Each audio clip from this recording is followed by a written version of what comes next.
Hey everyone, and welcome to this week's tips. We're moving on to round 18, so only a couple more rounds to go, maybe 4 or 5 I think. Round 24 was last round.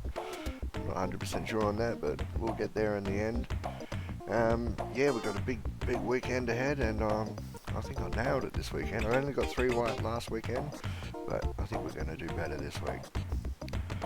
So, starting off with Friday night footy. And we've got, yet again, Collingwood versus someone else, and it's Geelong this time. Now, Geelong are unchanged, and they've got a new system in place. They're trying to drop the tag, and it's working for them. They did excellent last week. Whereas Collingwood, there's a lot of problems. Jeremy Howe out, injured. Brody Mychek torn his bicep, and he's out. Charlie Dean admitted he's not performing that well. He's under a lot of pressure to perform, which is realistically not his. He needs to lift, but at the moment he's just not getting the job done. So John Noble comes in, Elliott comes in, and Reece McGuinness comes in, and well, I'll be supporting Collingwood here, but I'll be tipping Geelong. This is just in tip only. I just think, put your money where your mouth is, and I think Geelong will get the job done here. But I will be on the couch hoping that Collingwood win, and I'm alright to lose money because of that. I don't care. It seems backwards, but that's how your team can't win every week. Just because you support them doesn't mean you have to tip them. And this is one occasion where I just think Geelong, after the way they've been playing, they've found a system that works for them. And at Collingwood right now, they're trying to regain that system that worked for them, which they're going to need a couple of weeks to work out. That it's just not going to all click. But Collingwood are relatively full strength here. I mean, alright. So you've got like 4 or 5 players out, but some of their better players are in. So this will be a cracking game. I wouldn't necessarily say Collingwood's definitely going to lose, but it's Geelong Cats look at the stronger team right now as it sits. It's at the MCG, so we'll get a good crowd of about 75 plus. So that'll be an excellent Friday night game. So moving on to Saturday, and first up we got Hawthorn versus Fremantle in Tasmania. And that always, that's always a curveball. Fremantle do okay in Tasmania. They are one of the best teams in the competition at the moment. But James Sicily, Josh Ward, and they're 2 big ends. Sean Darcy out of the Fremantle team. That's another big loss. So I just think Hawthorn here, they'll be really disappointed about what happened last weekend. This is basically a home game for them, because they know how to play the windy conditions in Tasmania. Fremantle will struggle to match that, and Hawthorn should be able to win. Fremantle are the better team, but Hawthorn have put up a profile over the past 10 weeks that is bar none top 3, top 4 in a lot of areas. Just last week let them down a bit. They were a little bit shell-shocked. They didn't have Sicily, obviously they didn't have Ward. Mitch Lewis is a big out, obviously, but not as big an out as Sean Darcy. Fremantle have been using that double ruckman combination really well in recent games, and they've been getting the job done with it. And I just think the Hawks down in Tasmania will be too strong for Fremantle. So next up we got Sydney Swans versus North Melbourne. Now, obviously Heaney out, so there goes his Brownlow expectations. Callum Mills comes in, George Warlaw back in for North Melbourne, and Will Phillips a tagger. The one game where you should tag someone, Will Phillips is not in it. Just blows my mind. That doesn't make any sense. But yeah, I think in SCG, Sydney Swans, North Melbourne are playing well at the moment. There's no doubt in my mind that they are playing well, but Sydney Swans will get the job done here. Yeah, they're too good in comparison to North Melbourne. I think this will be North Melbourne's back to reality moment, whereas they've been so good for such a small period of the season. You know, it's looked since the bye, really, they've been so good that this will be a wake-up call for them, and Sydney at the team to provide that. Moving on, we got Western Bulldogs versus Carlton. Now, the Western Bulldogs are definitely capable of something here, but if we look at the ins and outs, Waitman comes in, Poulter comes in. Poulter, old player for Collingwood. Aaron Norton out, injured again. And then you look at Carlton, Pitnet comes in, so they go on the double ruckman. McGovern out, that is a big out, but it's, you know, like, I guess McGovern would have played on Waitman. So yes, it is a big out. So they've basically got two of their best fullbacks out. But if you look at what happened last weekend, and I'm not saying it's going to happen again, but Western Bulldogs midfield got absolutely destroyed by Port Adelaide. And that's all Port Adelaide has going for them. So if you can beat Port in the midfield, or at least match them, you'll win the game. And Bulldogs weren't able to do that. Even though they had players like Bontempelli and Tim English and used to play for Collingwood, I forget his name. But they should have been able to match Port Adelaide, and they weren't able to. Will they fight back here? I don't know. I don't think so. I think Carlton will have this in the bag. The Baggers, even without Mitch McGovern, their captain's 200th game, which will be a big event for him. This will be a sold out marvel, I think. So, yeah. Next game up, we have Adelaide Crows versus St Kilda. Now, St Kilda were excellent last week, but a lot of people are saying that was due to circumstances.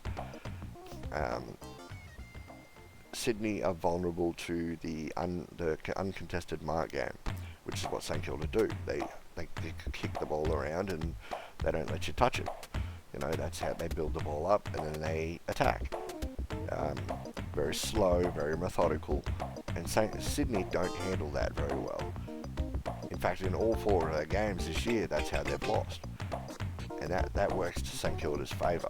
It's not going to be that here, even though Thrillthorpe comes back in, which is a big in, Bond, Hinge out, Rankin out. Now, I have said in several videos this year that Rankin is the barometer for Adelaide.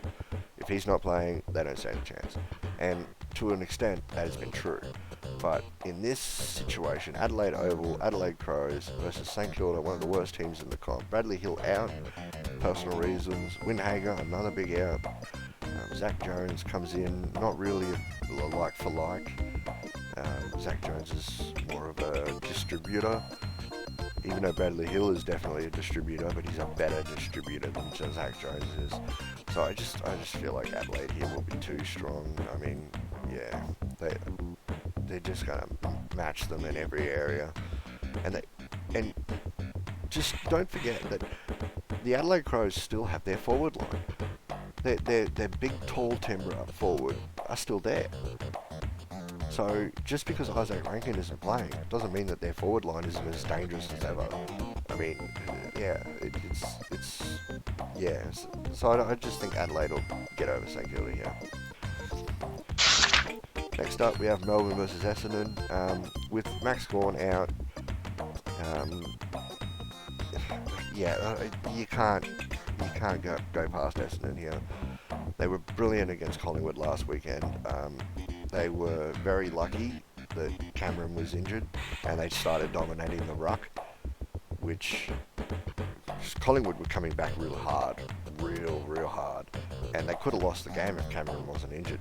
But in this occasion, Max Gawn's not playing, so they're already going to dominate the ruck.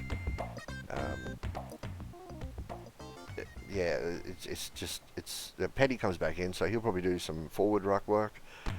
And I don't really know who.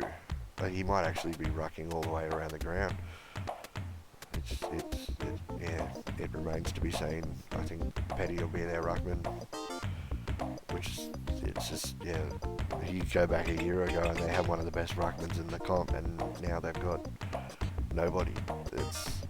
It's like that, isn't it? So yeah, Essendon for me in this game. Heppel comes back in, the ex-captain, um, but the current captain is on fire. Merritt, he is absolutely tearing teams apart, and Melbourne might try to tag him, but I think that might not work because there's runners for Essendon that are actually they see something on the horizon, and they're playing to that, like they're lifting. So Essendon for me in this game. Okay, moving on to Sunday football. First up, we got Gold Coast Suns versus Port Adelaide. Now, Port Adelaide were magnificent last week. They destroyed the Bulldogs, but that was in the middle of the ground. The Suns are different. At home, the Suns midfield beats everybody. Now, Touk Miller not playing. That's a big out. But look at who they've brought in. All these, like, tallish, runner type midfielders, like Alex Davies, like Jed Walter, they can move through the midfield and through the back line and through the forward line. So it's very, they're losing a player, but and Sam Day is a huge out, but Mitch Georgiades is no slouch, so that's through suspension. Charlie Dixon comes back in, who I think should have retired already, but he's a shell of his former self. At home, Gold Coast Suns here, no doubt in my mind. It's just Port are a good team, but I think Gold Coast Suns at home are a better team, just flat out.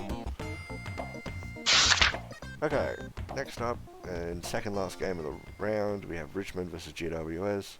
I'm not going to get stuck into much of the details here. Prestia comes back in, Samson Ryan, they're a couple of good ins, but GWS are just a better team, and they like playing at the MCG, so this will be good for them. It'll be a little bit of a, and they got back to form last week, and I reckon they'll continue it here and just stomp Richmond. They'll absolutely stomp them. So it'll just be one of those games that you saw it coming, and there's nothing you can do about it. And last game of the round, and we got West Coast Eagles versus Brisbane Lions. Now, Jeremy McGovern is injured, which is huge. That means that Brisbane's forward line, which is their greatest strength, is one of their greatest strengths is their defence. But Payne is out, so that's a little bit of their defence. Starcevic, their running power, kind of gone. Darcy Fort comes back in, so that'll relieve their ruck stocks and their tall stocks around the ground. That means Danaher can do a little bit more work, and Jackson Pryor comes in, more run. So I just feel like Brisbane Lions, although this could be a danger game, it could be a danger game. I just think that they'll get the job done over in Western Australia, in Perth, against West Coast Eagles, who really dropped the ball the last couple of weeks. Don't know what they've been doing. They just lost their coach. But having said that, now I hope this doesn't come back to haunt me, because I've already put my tips in for this week. The interim coach in the past 5 or 6 years for every team that had an interim coach has won their first game. So the West Coast Eagles this weekend, are they going to continue that trend, or are they going to drop it? I mean, I can't remember. It's not Josh Carr. That's Port Adelaide. I can't remember who the assistant coach was at the Eagles. But the interim coach, it's so strange. Like Bolton and all that, they all won. And it's whether or not that's going to continue. Let's hope not, because I bet against them. But Brisbane Lions should be strong enough anyway to handle any type of that pressure. They look like they're building towards a premiership again, a premiership challenge, So yeah. But yeah, that's it for the round. Here are my bets, just so that you know that I am definitely in there. I'm not just speaking shit. I got Geelong, Sydney, Hawthorn, Carlton, Adelaide, Essendon, Suns, Giants and Lions. I put $5 on, and obviously you can see the return there. So I'm not just speaking out of my mouth, I'm definitely doubling down on these games. And yeah, so yeah, thanks for watching. Don't forget to like and subscribe if you enjoyed the content. As always, be good dear mother, and I'll see you next time. Peace.